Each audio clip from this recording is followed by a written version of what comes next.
दोस्तों, आज की कहानी है जेठानी जी बिना गलती में माफी नहीं मांगूंगी। दोस्तों, कहानी शुरू करने से पहले अगर आपने हमारे चैनल को सब्सक्राइब नहीं किया है तो सब्सक्राइब कर लीजिए ताकि आपके पास पहुंचे हर नया वीडियो। क्षमा करने वाले को हमेशा महान की संज्ञा दी जाती है और क्षमा मांगने वाले को विवेकशील माना जाता है। गलती होने पर क्षमा मांगना व्यक्ति की चारित्रिक शालीनता को दर्शाता है, परंतु बिना गलती की क्षमा याचना कितनी उचित है। बहुत बार किसी प्रसंग को समाप्त करने के उद्देश्य से बिना गलती भी क्षमा मांग ली जाती है। उम्र व रिश्ते में छोटे होना क्षमा मांगने का दबाव बन जाता है, वहीं गलती होने पर सिर्फ इसलिए कि व्यक्ति उम्र में बड़ा है क्षमा न मांगना कहाँ तक उचित है। क्षमा मांगने की इसी पसोपेश से आज सभी जूझ रही थी।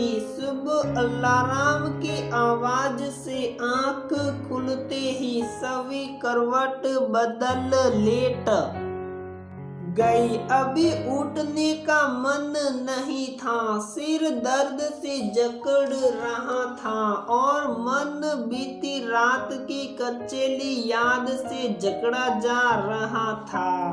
कभी कभी साधारण सी लगने वाली बात मस्तिष्क की कोशिकाओं को संकुचित करने के लिए पर्याप्त होती है। सभी ने कल रात खाना बनाकर रखा ही था कि उसकी बहन का फोन आ गया और वो बात करने के लिए अपने कमरे में चली गई। बहन की तबीयत ठीक नहीं चल रही, इसलिए डॉक्टर ब्लड टेस्ट की रिपोर्ट आदि के बारे में बात करते 20 मिनट हो गए। बाहर से आती जेठानी दीक्षा की तेज आवाज सुन सभी ने फोन काटा और जल्दी से बाहर आई। दीक्षा गुस्से में आपे से बाहर हुई जा रही थी और सांस ललिता उसे शांत करने का असफल प्रयास कर रही थी।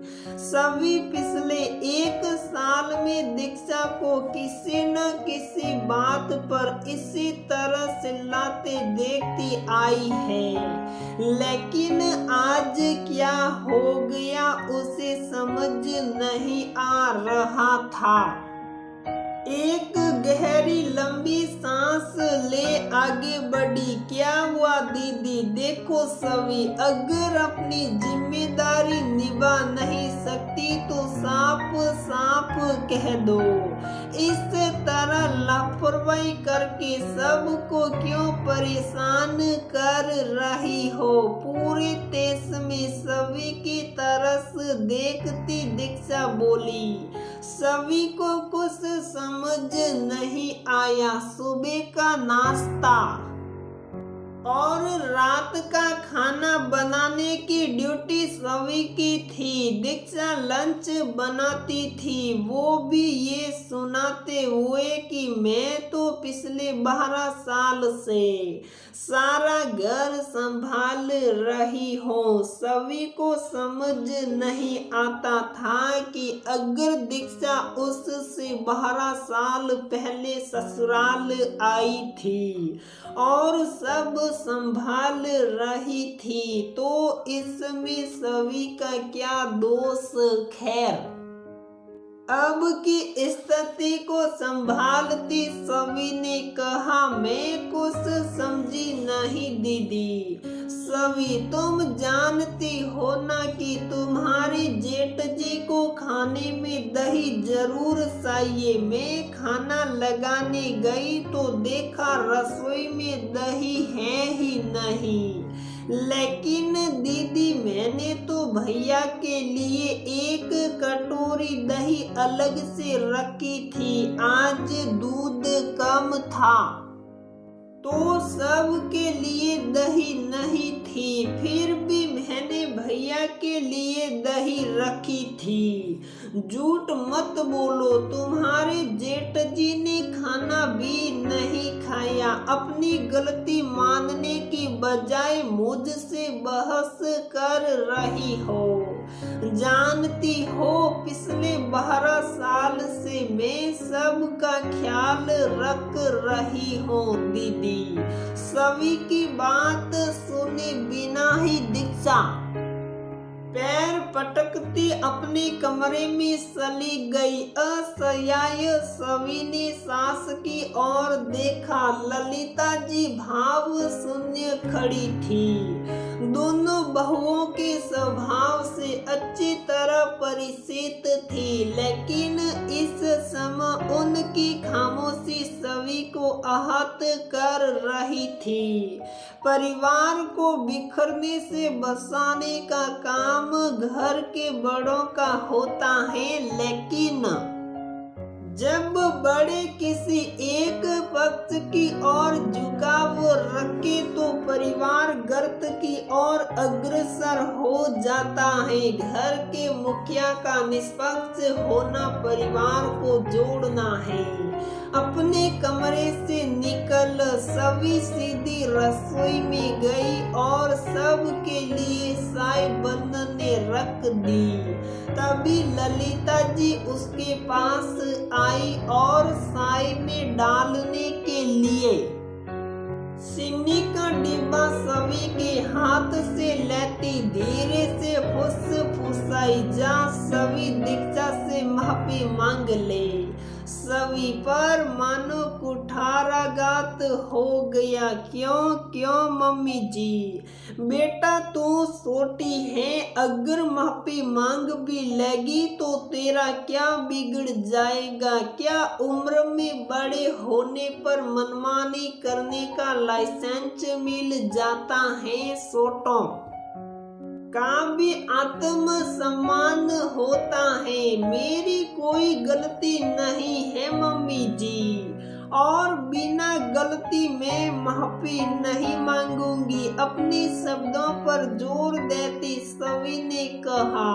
सभी जानती थी कि यदि एक बार उसने बिना गलती माफी मांग ली तो दीक्षा के झूठे अहम को सह मिल जाएगी। ललिता खुद दीक्षा के गुस्से से घबराती थी, शायद इसलिए बात को रफा दफा करने के उद्देश्य से उन्होंने सभी को माफी मांगने के लिए कहा था। घर की शांति की कीमत सभी का आत्म सम्मान था, लेकिन सभी इसके लिए तैयार नहीं थी। ललिता निरुत्तर थी। तभी दीक्षा का 10 साल का बेटा पर्व रसोई में अपना लंच बॉक्स लेने आया। उसके पीछे पीछे दीक्षा थी। लंच बॉक्स पैक करती दीक्षा तिरछी नजरों से सभी को देख रही थी, शायद सभी की तरफ से क्षमा का इंतजार कर रही थी। सासी रात मैंने फ्रिज से दही निकाल कर लच्छी बना ली थी, आज थोड़ी ज्यादा दही रखना। पर्व ने लंच बॉक्स स्कूल बैग में रखते हुए कहा और चला गया। दीक्षा पत्थर की मूर्ति बनी खड़ी रह गई।